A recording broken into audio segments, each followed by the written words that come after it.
Shalimar Ice Cream Parlor and Bakers. Eggless cakes are available here near 2 Town Police Station, Mehboob Nagar. Al Bake, the taste of Middle East, near Rural Police Station, Srinivas Colony, Mehboob Nagar. Jewellers, Gold, Silver and Diamonds, beside Model Basic School, Pan Chaurasta, Mehboob Nagar. अस्सलाम वालेकुम नाजरीन, metro news updates में आपका इस्तकबाल है। आइए बढ़ते हैं आज की ताज़ा खबर पर। हैदराबाद से ताल्लुक़ रखने वाले मोहम्मद अब्दुल कलीम नामी एडवोकेट पर हमला करके ज़ख्मी कर दिया गया। इस ज़िमन में महबूब नगर बार एसोसिएशन एग्जीक्यूटिव कमेटी ने अदालती काम से दूर रहने का फ़ैसला किया और तमाम विकला से आज और कल अदालती कामों से दूर रहने की अपील की। इन्होंने विकला से एक जाहिती के तौर पर मादना पेट पुलिस एहलकारों के ख़िलाफ़ एहतजाज किया और गुजारिश की कि वकील और फ़ारिक़ीन के गैर हाज़िरी के लिए कोई मनफी हुक्म जारी ना करें। महबूब नगर कोर्ट कॉम्प्लेक्स के तमाम मौसिस जज साहिबान से भी गुजारिश है कि वो वकील और फ़ारिक़ीन की गैर हाज़िरी पर कोई मनफी हुक्म जारी ना करें। इस मौके पर बार एसोसिएशन के सदर सुदर्शन रेड्डी, जनरल सेक्रेटरी रामनाथ गौड़, नायब सदर Shri Ram Goud, secretary Nagoji, treasurer Shivaraj, library secretary Mallikarjun, sports secretary Shiva Kumar, Prabhakar Rao, Sabitha, Ilyas Hussain, Naresh Goud, Mohammad Shujat Ali के अलावा विकला की कसीर तादाद मौजूद थी। देखिए ये report, pure report, metro news updates.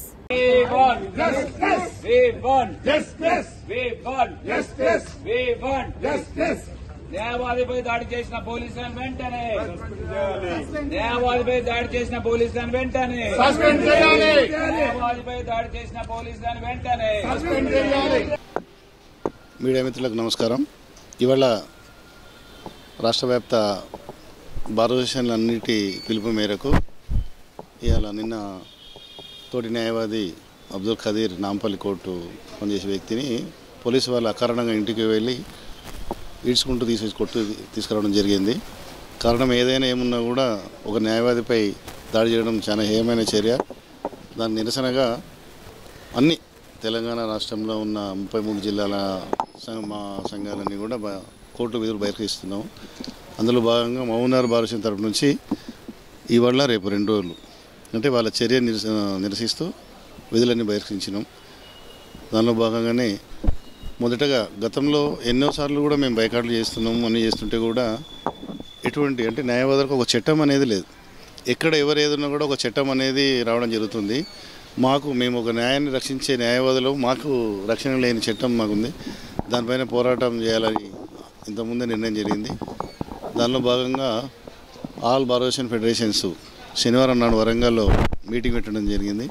దాంట్లో నిర్ణయం మాకు న్యాయవాదుల చట్టం తీసుకురావడానికి ఒకటి ప్లస్ బెయిల్స్ 7 సంవత్సరాల లోపల బెయిల్స్ వచ్చేదన్నారు కాబట్టి అన్ని పోలీసు వాళ్ళే ఏదైనా కేసు జరిగిందంటే న్యాయవాది అవసరం లేకుండా వాళ్ళే స్టేషన్ పిలవడం జరుగుతుంది, వాళ్ళే పంచాయతీ చేయడం జరుగుతుంది, వాళ్ళే నెక్స్ట్ లోకాత్కి వచ్చేస్తే కూడా వాళ్ళే వచ్చి కేసులు వాళ్ళే చేస్తుంటారు। అంటే అడ్వకేట్ పాత్ర లేకుండా జరుగుతుంది కాబట్టి దానిపైన కూడా ఆ సవరణ తీసుకురావడానికి ప్రయత్నం చేయాలని చెప్పేసి దానిలో భాగంగా 41 సిఆర్పిసి ఇప్పుడు మారింది బీఆర్ఎస్ ఉంది, బిఎన్ఎస్ అది దాంట్లో కూడా ఉంది।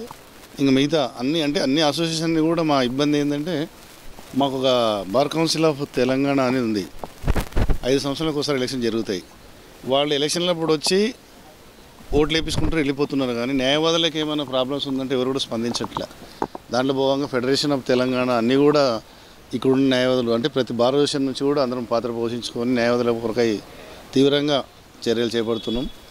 దానిలో భాగంగా అందరూ కూడా న్యాయవాదులకు రక్షణ కొరకు అని చెప్పేసి మా న్యాయవాదులు అందరూ కూడా కలిసికట్టుగా దాన్ని ఖండిస్తూ రాబోయే రోజుల్లో నెక్స్ట్ మీటింగ్ వరంగల్ అయిపోయిన తర్వాత మహబూబ్నగర్లో కూడా నెక్స్ట్ మంత్ పెట్టాలని నిర్ణయం చేసుకున్నాం। కాబట్టి అందరూ కూడా న్యాయవాదులు ఏకతాటిపై నిలబడి నిరవధిక అంటే 1 రోజు 2 రోజులు కాకుండా నిరవధికంగా తెలంగాణ ఉద్యమంలో ఏ విధంగా మనం ఉద్యమం సాధించుకొని న్యాయవాదులను కూడా బైకాట్ చేసినాము।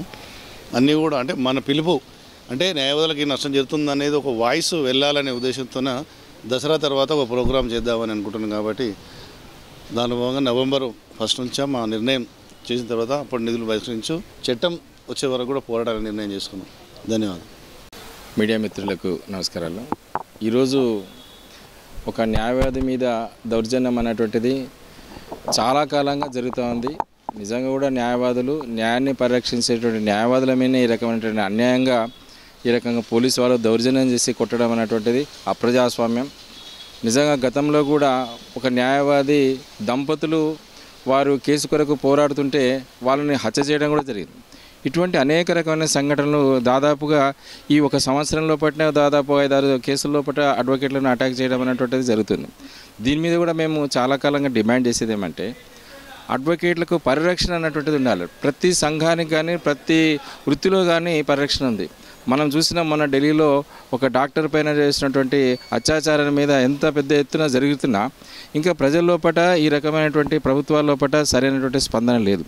ఈ యొక్క రాష్ట్రంలో ఉన్నటువంటి దాంట్లో కూడా నిజంగా కూడా న్యాయవాదులు అనేక రకమైనటువంటి ఇబ్బందులకు గురవుతున్నా ఈ పోలీస్ వ్యవస్థ అనేటువంటిది పూర్తిగా వాళ్ళ యొక్క స్వేచ్ఛాయుతంగా ప్రవర్తించి ఈ యొక్క కాన్స్టిట్యూషన్కు బైండ్ అవ్వరు కారు, ఎటువంటి చట్టాన్ని కూడా బైండ్ అయ్యి ఉండరు. కాబట్టి వారి మీద ఇమ్మీడే చర్య తీసుకోవాలి. నిన్నైతే మా మిత్రునికి జరిగినటువంటి దాడి అవుతుందో ఆయన ఇంటి దగ్గర ఉంటే ఇంట్లోకి వెళ్ళి తీసుకెళ్ళిపోయి కొట్టడం అనేటువంటిది చాలా దారుణమైనటువంటి విషయం. వెంటనే దానికి సంబంధించినటువంటి అధికారులను సస్పెండ్ చేయాలి, దాని మీద న్యాయ విచారణ చేయాలి. భవిష్యత్తులో ఎటువంటి దాడులు అన్నటువంటిది న్యాయవాదుల మీద జరగకుండా ఉండాలని ఈ సందర్భంగా కోరుకుంటూ ఏదైతే ఈ యొక్క ఫెడరేషన్ పిలిపించిందో ఆ ఫెడరేషన్ పిలుపుకు సంపూర్ణంగా అందరు అడ్వకేట్లు కూడా మద్దతు తెలిపి న్యాయవాదుల ఐక్యతను చాటించాలని సందర్భంగా తెలియజేస్తున్నాం. नाजरीन, आप हमारे तमाम प्रोग्रामों का मुशाहिदा YouTube, Facebook और Instagram पर भी कर सकते हैं। अगर आप हमारा प्रोग्राम YouTube पर देख रहे हैं तो मेट्रो न्यूज अपडेट्स को सब्सक्राइब करना ना भूलें और हमारे वेबसाइट www.metronewsupdates.com पर भी मुशाहिदा कर सकते हैं और देखते रहिए आपका अपना पसंदीदा चैनल मेट्रो न्यूज अपडेट्स।